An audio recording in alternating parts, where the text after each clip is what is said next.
Welcome back to Seek the Kingdom of God First. I'm Eddie B. And today we're diving into two powerful chapters in the Book of Proverbs, chapters 7 and 8. Proverbs 7 warns us about the dangers of temptation and the importance of staying vigilant in our moral choices, using vivid imagery to describe the consequences of following the wrong path. Then in chapter 8, we see a beautiful contrast as wisdom is personified, calling out to us, offering guidance and life to those who seek her. We're going to break down the key messages of these chapters and uncover how they apply to our daily lives, helping us make wiser, more meaningful choices. Chapter 7, Warning Against the Adulterous Woman.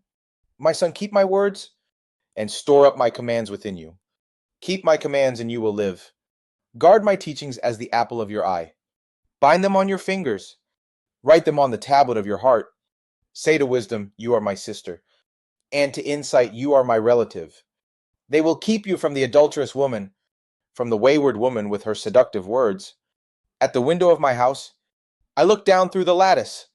I saw among the simple, I noticed among the young men, a youth who had no sense. He was going down the street near her corner, walking along in the direction of her house, at twilight as the day was fading, as the dark of night set in. Then out came a woman to meet him, dressed like a prostitute and with crafty intent. She is unruly and defiant. Her feet never stay at home. Now in the street, now in the squares, at every corner she lurks. She took hold of him and kissed him, and with a brazen face she said, Today I fulfilled my vows, and I have food for my fellowship offering at home. So I came out to meet you. I looked for you and have found you. I have covered my bed with colored linens from Egypt. I have perfumed my bed with myrrh, aloes, and cinnamon. Come, let's drink deeply of love till morning. Let's enjoy ourselves with love. My husband is not at home. He has gone on a long journey. He took his purse filled with money and will not be home till full moon. With persuasive words she led him astray. She seduced him with her smooth talk. All at once he followed her, like an ox going to the slaughter, like a deer stepping into a noose, till an arrow pierces his liver, like a bird darting into a snare, little knowing it will cost him his life. Now then, my sons, listen to me. Pay attention to what I say. Do not let your heart turn to her ways, or stray into her paths. Many are the victims she has brought down. Her slain are a mighty throng. Her house is a highway to the grave, leading down to the chambers of death. Chapter 8, Wisdom's Call. Does not wisdom call out? Does not understanding raise her voice? At the highest point along the way, where the paths meet, she takes her stand. Beside the gate leading into the city, at the entrance she cries aloud, To you, O people, I call out. I raise my voice to all mankind. You who are simple, gain prudence. You who are foolish, set your hearts on it. Listen, for I have trustworthy things to say. I open my lips to speak what is right. My mouth speaks what is true, for my lips detest wickedness. All the words of my mouth are just, none of them is crooked or perverse. To the discerning all of them are right. They are upright to those who have found knowledge. Choose my instruction instead of silver, knowledge rather than choice gold, for wisdom is more precious than rubies, and nothing you desire can compare with her. I, wisdom, dwell together with prudence. I possess knowledge and discretion. To fear the Lord is to hate evil. I hate pride and arrogance, evil behavior and perverse speech. Counsel and sound judgment are mine. I have insight, I have power. By me kings reign, and rulers issue decrees that are just. By me princes govern, and nobles, all who rule on earth. I love those who love me, and those who seek me find me.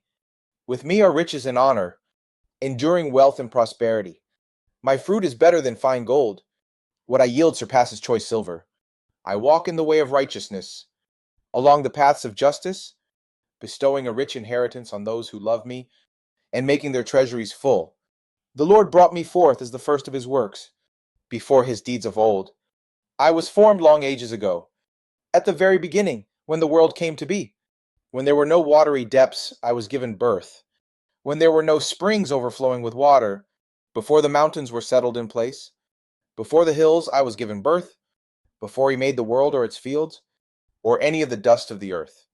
I was there when he set the heavens in place, when he marked out the horizon on the face of the deep, when he established the clouds above, and fixed securely the fountains of the deep, when he gave the sea its boundary, so the waters would not overstep his command, and when he marked out the foundations of the earth. Then I was constantly at his side. I was filled with delight day after day, rejoicing always in his presence, rejoicing in his whole world, and delighting in mankind. Now then, my children, listen to me. Blessed are those who keep my ways. Listen to my instruction and be wise. Do not disregard it. Blessed are those who listen to me, watching daily at my doors, waiting at my doorway. For those who find me find life and receive favor from the Lord. But those who fail to find me harm themselves. All who hate me love death. Thank you for exploring Proverbs 7 and 8 with me. These chapters remind us that while life presents us with many paths, only one leads to true wisdom and fulfillment. By heeding the warnings in chapter 7 and embracing the call of wisdom in chapter 8, we're encouraged to walk a path of integrity and understanding. If you enjoyed this deep dive, don't forget to like, subscribe, and hit the notification bell to stay updated on future videos. Share your thoughts in the comments.